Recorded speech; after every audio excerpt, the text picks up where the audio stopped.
Free State Education MEC, Makalo Mohale, is calling on communities in the province to identify one Friday in a month for cleaning and making their schools beautiful in order to create a conducive environment for teaching and learning. The Letsema Friday, a school's environment enhancement and beautification campaign, will be launched tomorrow. The MEC joining me now to give us a little bit more detail, but perhaps let's start with the question as to why the department saw it important to kick off such an important campaign. MEC.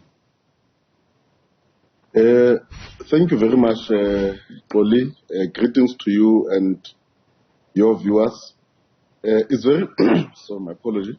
It's very important, this particular program, because we have said that our schools should be centers of excellence.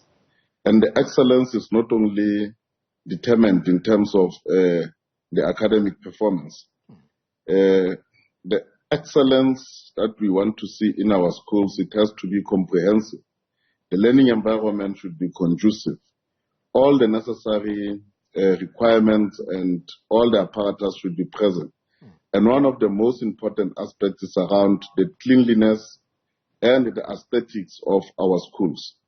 As province of the Free State, part of our strategic intent, we have said that we're closing the gap, and part of closing the gap is to ensure that all our schools, irrespective of their location, they are the same. Yeah. And there shouldn't be the differences. But situation now, as we are all aware, is that when you go to our schools that are mainly in the townships, the schools do not look good. So there's still two categories of the schools, those that are clean and those that are not. And we say, for us to close the gap and ensure that a parent should feel very comfortable to take the child everywhere else, there shouldn't be those differences. So that is why tomorrow we're saying we'll be cleaning the schools, ensure that each and every parent, when he or she leaves a child at the school, that particular parent must feel comfortable that the child is safe, that the child will actually feel that he or she is still at home. So our school should be really another homes from their original home. So we realize that that cannot be possible when our schools are filthy, when vandalism has really taken our schools backwards, schools are without windows and so on. That's why we're taking the community and say the schools are the assets of the community, and it's only the communities that will get their schools to be at that acceptable level which they can be used. Well, talk to us. When you say that schools in townships in the Free State do not look good, those are your words. Explain to us. Describe exactly the situation. Yeah, some of the schools, even though not all, but some of the schools in the township, you find that the communities have created illegal dams around the school. The schools might be well looked after inside.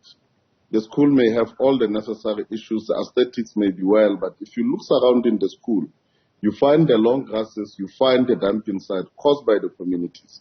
And it is for that reason that we are saying we do not want our schools to be in those situations, because we believe that schools as the centers of excellence, or the schools as one of those community assets, must be looked after by members of the community. So we want to inculcate the sense where community members must respect the schools. Community members, when they see the school, they must see an asset that they must look after, where each and everyone takes responsibility to keep it clean, where each and everyone takes responsibility to desist from vandalizing the schools, because some of our schools suffers from vandalism activities or acts where people break the windows, and that takes us aback as a department, because with the little resources which we have, instead of moving forward and effect improvements, we always have to go back and redo some of the renovations or refurbishments or repairs, which were really not necessary had the communities behaved well. So we're saying we're taking the community along so that the schools in the township, they can be like those schools in the cities or in the suburbs, because most of the schools in the suburb areas, the community members around there, they are looking after them. Yeah. They are not vandalizing them. They are actually contributing to other issues like beautifications thereof. And whereas it's the opposite in our township. So that's the whole entire aim of this program, to say, let's galvanize the communities to join hands in taking responsibility to ensure that the schools are clean in and outside, and that members of the community take ownership for the safety of their schools and the preservation of the school facilities and the premises. Yeah.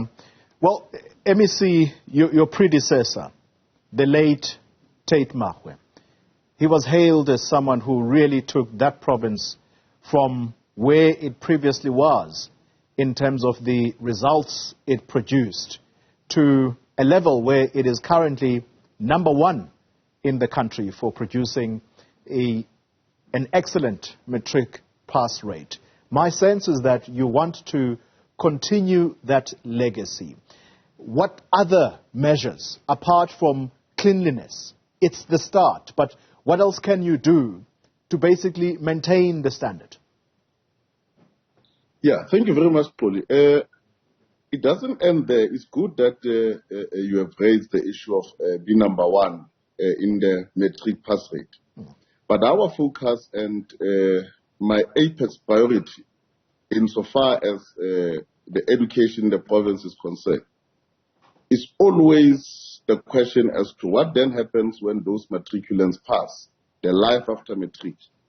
And that is what has defined my priorities, in that my main focus is to ensure that the education serves its purpose.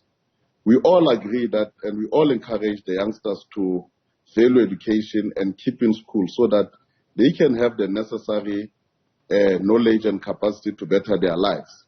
And if the education, it still does not respond to what then happens after pass, I don't think we have done that which we're supposed to do. And that is why my focus is that I'm working more tirelessly with the team here in education to ensure that the type of education that we are offering to the youngsters prepares them for the economy in terms of the labor market as well as entrepreneurship. We are striving towards a situation where the youngsters, when they leave matric, or even when they leave at the general education level, grade 10 or grade 9, that they are able to find employment because of the quality of education they've received and the skills. But secondly, we are on a drive to ensure that we inculcate the culture of entrepreneurship, because most of the people are focusing on being relevant or have the relevant skills to be able to be absorbed by the labor market. But we are saying in the province, we are on the drive to create more employers. So we're encouraging and investing a lot in ensuring that our education system is such that it responds to the economic challenges that are facing the country.